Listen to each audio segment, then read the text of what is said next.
اور اس توقع پر کہ میرے اس حکم کی پیروی سے تم اسی طرح فلاح کا راستہ پاؤ گے۔ اچھا جی، یہ ہم اسی تھوڑا جا دیکھتے ہیں کہ یعنی ہمارے اس حکم کی پوری پابندی کرو، کبھی ایسا نہ ہو کہ تم میں سے کوئی شخص مقررہ سبق کے سوا کسی دوسری سمت کی طرف نماز پڑھتے دیکھا جائے، ورنہ تمہارے دشمنوں کو تم پر یہ اعتراض کرنے کا موقع مل جائے گا کہ کیا خوب امت وسط ہے، کیسے اچھے حق پرستی کے گواہ بنے ہیں، جو یہ بھی کہتے جاتے ہیں کہ یہ حکم ہمارے رب کی طرف سے آیا ہے، اور پھر اس کی خلاف ورزی بھی کیے جاتے ہیں۔ اتنے تو یاد نہیں تھوڑے جی مولانا صاحب نے کرائی یا مفسر قرآن نے کہ بھی اس طرح بھی ہو سکتا ہے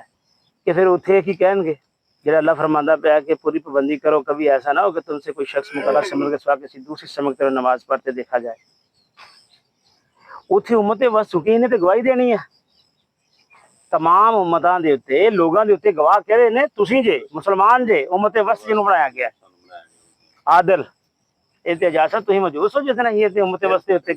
اسی پڑھیا پچھلے آیت وچ۔ ہاں یہ کہ امت وسط جڑی ہوئے گی وہ بالکل راست باز ہوئے گی، وہ عادل ہوئے گی، وہ اعلیٰ و اشرف ہوئے گی، وہ جنے بھی امتاں گزر چکیاں نے وہ تمام جو دی بالادستی ہوئے گی اور امام ہوئے گی، تے اللہ تبارک تعالیٰ نے تانوں امام مقرر کیتا ہے۔ تے پھر اس طرح نہیں ہے، اللہ نے فرمایا پھر اس طرح نہیں کہ کیونکہ تھی کل گواہی دینی ہے، لہذا اللہ کا حکم آ گیا تے تھی ادھر سجے کھبے نہیں ہونا، کھایا جنہ مرضی اپنی زبان چلاندے رہن، انہاں دی ظالماں دی زبان تے بند ہونی کوئی نہیں۔ یہی گل فرمائی ہے کیسے اچھے حق پرستی کے گواہ بنے ہیں، اور جو یہ بھی کہتے جاتے ہیں کہ یہ حکم ہمارے رب کی طرف سے آیا اور پھر اس کی خلاف ورزی بھی کیے جاتے ہیں۔ اگر اس طرح تھی کرو گے تو پھر کل امت وسطی جہاں اللہ کو تمہیں دے دیتا گیا پھر تھی اتنے کس طرح ٹھہر سکتے جی؟ وہ تو کہیں گے چنگے حق پرست نے، چنگے عادل نے، چنگے اشرف نے، کہ یہ جناب علی ایک پاسے کہتے ہیں اللہ کا حکم آیا، دوسری طرف چوری چوری یہ سجے کھبے ہو کے نماز دوسری طرف پڑھ دینے۔ یہ اللہ تبارک تعالیٰ نے بھی جڑی نا انہوں نے تھپکی دیتی اور ڈھاس بندائی کہ میں تو باخبر ہاں۔ اگلی گل جی نعمت کی گل اتنے آئی ہے جی، اتنے آئی ہے کہ اس لیے کہ میں تم پر اپنی نعمت پوری کر دوں اور اس توقع پر کہ میرے اس حکم کی پیروی سے تم اسی طرح فلاح کا راستہ پاؤ گے۔ یہ آخری گل جی یہ جڑی آئی نعمت آ رہی، نعمت سے مراد وہی امامت اور پیشوائی کی نعمت ہے، جڑی ہونے کی گل کی امت وسط میں جڑی ملی ہے، جو بنی اسرائیل سے سلب کر کے اس امت کو دی گئی تھی۔ دنیا میں ایک امت کی راس روی کا جو انتہائی ثمرہ ہے کہ وہ اللہ کے امر تشریع سے اقوام عالم کی رہنمائی و پیشوائی بنائی جائے، پیشوا بنایا جائے، اور نوح انسانی کو خدا پرستی اور نیکی کے راست پر چلانے کی خدمت اس کے سپرد کی جائے۔ تسی دیکھو اپنے چو ہی مسجد نماز پڑھتے ہیں تے بہترین آدمی نو جڑا متقی ہوندا ہے، جڑا علم والا ہوندا ہے، انہوں اپنا امام مقرر کرتے ہیں۔ حکم بھی یہی ہے کہ اپنے چو اچھے بندے نو نیک آدمی نو تسی اپنا امام مقرر کرو۔ تو یا اتھے سینکڑوں ہزاروں پتہ نہیں کنیاں امتاں گزر چکیاں ہیں جنہاں تے نبی آئے، رسول آئے، کہ انہاں تمام امتاں دے اوتے تانوں گواہی دے طور تے پیش کیتا جائے گا اور تانوں امام بنایا جائے گا۔ کتنی بڑی نعمت ہے۔ گویا اگر کوئی پوچھے کہ اللہ نے تانوں سب تو بڑی نعمت نہ کس نعمت نہ نوازیا ہے تو مسلمان برملا یہ گل کہہ سکتے ہیں کہ اللہ تبارک تعالیٰ نے تانوں تمام امتاں دا امام بنایا ہے، تمام امتاں دا امام بنایا۔ یہ منصب جس امت کو دیا گیا حقیقت میں اس پر اللہ کے فضل و انعام کی تکمیل ہو گئی۔ اللہ تبارک تعالیٰ نے اپنے انعامات کی تکمیل کی تھی۔ اللہ تعالیٰ یہاں یہ فرما رہا ہے کہ تحویل قبلہ کا یہ حکم دراصل اس منصب پر تمہاری سرفرازی کا نشان ہے، لہذا تمہیں اس لیے بھی ہمارے اس حکم کی پیروی کرنی چاہیے کہ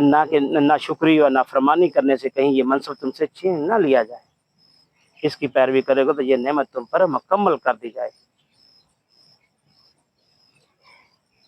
حضرت تھوڑا جا غور کرو، بار بار اللہ تبارک تعالیٰ کعبۃ اللہ دی، قبلۃ اللہ دی اور مسجد حرام دی بار بار پیروی دا حکم دے رہا ہے، اور یہ تاکیدی حکم ہے۔ اہیں انگلش کہندے جی مینڈیٹری لا، مینڈیٹری آرڈر، وہی کہندے ہیں کہ یہ تاکیدی حکم ہے گا، قطعی حکم ہے، جس اللہ نے بھی بچے فرمایا کہ قطعی فیصلہ آ گیا ہے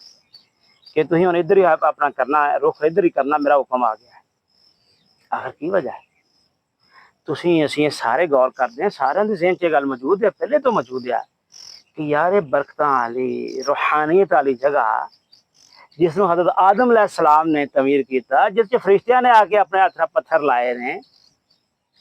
پھر اس تو بعد تمام انبیاء دا قبلہ یہ ٹھہریا کہ پھر روشنی دی کرنا پھٹدیاں پیاں نے، اور پھر اپنے پیارے خلیل اللہ دے ہتھوں اور اسماعیل علیہ السلام ابراہیم علیہ السلام نے اتنے کھڑے ہو کے اتنے پتھر چنے نے۔ پھر ابراہیم علیہ السلام دے بارے تم پڑھ چکے جے کیسا وہ خلیل اللہ سی، کیسی کیسی قربانیاں دیتیاں نے انبیاء چو اس نے۔ پھر اس تو علاوہ تم دیکھ لو نبی مہربان صلی اللہ علیہ وسلم نے اپنے ہاتھ نہ پتھر چنے ہوئے نے تھے۔ پھر اتنے جڑا پتھر لگا ہوا ہے وہ دے بارے بھی آندا ہے مختلف حدیث دی کتاباں چ، تاریخ دی کتاباں چ، اللہ دا ہاتھ ہے جڑا اتنے نصب ہویا ہے۔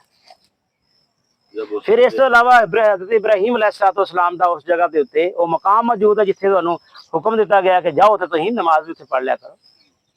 اتنے مصلی بھی موجود ہے۔ وہ یار جتھے نبی مہربان صلی اللہ علیہ وسلم اور بہترین جماعت دے قدم پے ہون تھے، وہ دیاں گلیاں، وہ بازار، وہ آس پاس اتنے ہر وقت وہ بیٹھے رہندے ہون، اسی طرح منہ کر کے اتنے اللہ تبارک تعالیٰ دی کنی رحمت نازل ہوندی ہے۔ پھر اللہ تبارک تعالیٰ نے اس جگہ دا انتخاب کر کے ایک اس والے تعمیر کیتا، اور اس تو بعد حضرت ابراہیم علیہ السلام نے کہا کہ جاؤ اتنے جا کے اتنے بنیادہ کھود جڑا اس تو اٹھا۔ یار اتنے ذرا غور کریے تو سانو بے تحاشا ہور چیزاں میں ملن گیاں۔ سلیم صاحب اتنے گئے نے، تسی بھی دوستاں نے جنہاں نے اتنے وزٹ کیتا ہے، عمرہ کر کے آئے، حج کر کے آئے جی، تو اتنے اللہ تبارک تعالیٰ دیاں بے تحاشا نشانیاں موجود نے۔ اس واسطے تھی دیکھو کہ اتنے جا کے اما ہاجرہ اور اسماعیل علیہ السلام چھوٹے شیرخوار بچے نو اتنے ہی اسی جگہ تے اتنے جا کے لٹایا گیا، اتنے چھڈ کے چلے گئے، اتنے اللہ دی رحمتاں نازل ہوئیاں، اتنے ہی وہ کنواں جڑا آب زمزم جڑا تا قیامت ایک نشانی اور ایک اللہ تبارک تعالیٰ کی طرف معجزہ ہے، اور میٹھا اور شیرینی پانی دے رہا تھا۔